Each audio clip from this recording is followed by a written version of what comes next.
নমস্কার বন্ধুরা, আমি রাত্রি বলছি। বড়দের প্রণাম, ছোটদের ভালোবাসা জানিয়ে শুরু করছি আজকে ঈদের স্পেশাল একটা রেসিপি। আজকে বানিয়ে দেখাবো লাচ্ছা। তবে লাচ্চাটা আমি বানাইনি, বানিয়েছে আমার কর্তামশাই।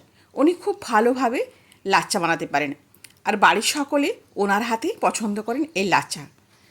এই লাচ্চা সেমাই বানানো ভীষণ সহজ, কিন্তু একটু বুদ্ধির দরকার। কিভাবে বানালে লাচ্চাটা ভালো হবে। এখানে বেশ কিছু ড্রাই ফ্রুটস নিয়েছি, আর নিয়েছি হলদিরামের লাচ্ছা। এই হলদিরামের লাচ্চাটা স্বাদে হয় দুর্দান্ত। এই লাচ্চাটা ভাজাই থাকে, তোমাকে না ভাজলেও চলে, তবে আমার কর্তামশাই একটু ভেজে নেন।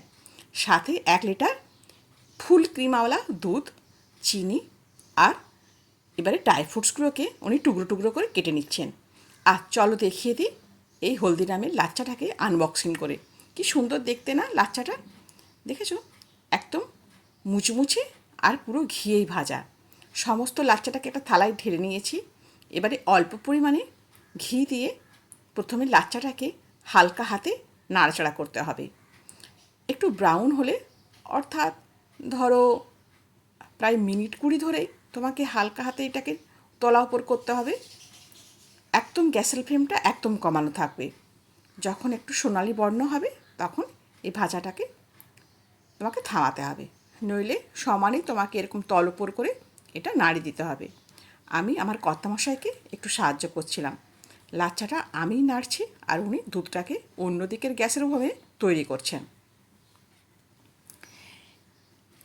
এইদিকে একটা অ্যালুমিনিয়ামের বাটিতে দুধটা ফুটতে দেওয়া হয়েছে। এই দুধের মধ্যে বেশ কিছু এলাচের টুকরোও দিতে হবে, সেই কারণে 4-5টা এলাচ আমি একটু টুকরো টুকরো করে কেটে নিয়েছি। দেখেছো, দুধটা এখানে বসানো হয়েছে। এখানে এখন 1 লিটার দুধ দিয়েছি, পরে কিন্তু আমি আরও হাফ লিটার দুধ অ্যাড করেছিলাম, কারণ লাচ্চাটা অনেকটাই ছিল, আর আমার পরিবারও অনেকটাই বড়, তোমরা জানো। এলাচের টুকরোগুলো দিয়ে আবার বেশ কিছুক্ষণ ধরে নাড়াচাড়া করেছি। নাড়াচাড়া করার পরে বাকি দুধটা অ্যাড করেছিলাম, আবার সাথে গুঁড়ো দুধটাও দিয়ে দিয়েছি। মানে দুধের পরিমাণটা দেখে বুঝতে পারছো দুধটা এখন অনেকটাই রয়েছে।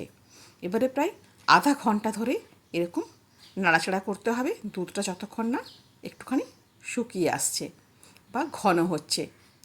তারই মাঝে প্রথমে প্রায় 300 গ্রাম চিনি দেওয়া হয়ে গেল। এখানে আমি 400 গ্রাম চিনি দিয়েছি। একটু মিষ্টি মিষ্টি খেতেই ভালো লাগে এই লাচ্চা সেমাই। আর অন্যদিকে আমি সমানেই নাড়াচাড়া করে চলেছি এই লাচ্চাটাকে। দুটো খুন্তির সাহায্যে এরকমভাবে ধরে শুধু তোমাকে নাড়িয়ে চলতে হবে। এমনিতেই এটা ভেঙে যাবে, আলাদা করে টুকরো টুকরো করার দরকার হবে না। আর বেশি টুকরো করলে খেতে ভালো হয় না। দুধটা টকবক করে ফুটছে, আর অনেকটাই কিন্তু ঘন হয়ে এসেছে। এইভাবে প্রায় অনেকক্ষণ ধরে দুধটা ফোটানো হয়েছে। আর এবারে সাথে অ্যাড করে দেওয়া হলো ড্রাই ফ্রুটসগুলো। এখানে আমি অ্যালমন্ডস, কাজু আর কিশমিশ নিয়েছি। চাইলে তোমরা এখানে নারকেল, খেজুর, পেস্তা, আরও কিছু তোমাদের পছন্দসই ড্রাই ফ্রুটস অ্যাড করতে পারো। আমি এইভাবে নাড়াচাড়া করছি। ড্রাই ফ্রুটসটাও প্রায় তৈরি হয়ে গেছে, সাথে আরও কিছুটা পরিমাণ চিনি দিলাম। দুধের পরিমাণটা অনেকটাই কমে গেছে, দুধটা অনেকটা ঘন হয়ে এসেছে। আর লাচ্চাটাও প্রায় ভাজা হয়ে গেছে। দেখেছো বন্ধু, লাচ্চার কালারটা কিন্তু অনেকটাই চেঞ্জ হয়ে গেছে। এবারে গ্যাসটাকে বন্ধ করে দেবো। ওইদিকে দুধটাও কমপ্লিট হয়ে গেছে, ওই কারণে দুধটাকেও ঠান্ডা হতে দিয়েছি। এবারে এই লাচ্চার মধ্যে দুধটাকে এরকমভাবে একদম সমানভাবে ছড়িয়ে দুধটাকে আস্তে আস্তে আস্তে করে ঢেলে দিতে হবে, যাতে এক জায়গায় দুধটা না পড়ে। আর ড্রাই ফ্রুটসগুলো ওপর থেকে ভেসে থাকবে, আর দেখতে খুব সুন্দর একদম হবে লাচ্চাটা যখন তৈরি হয়ে যাবে, পুরোপুরি ঠান্ডা হয়ে যাবে। ঠান্ডা হয়ে যাবার পর একটুখানি কেটেও দেখিয়ে দেবো কীভাবে তোমরা পরিবেশন করবে।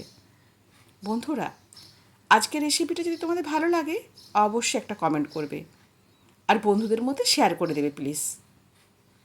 আর আমার অন্যান্য রেসিপিগুলো যদি কোনো অংশে তোমাদের ভালো লাগে অবশ্যই একটা কমেন্ট করে জানাবে। তোমাদের একটা কমেন্ট আমাকে অনেকটা ইন্সপায়ার করে।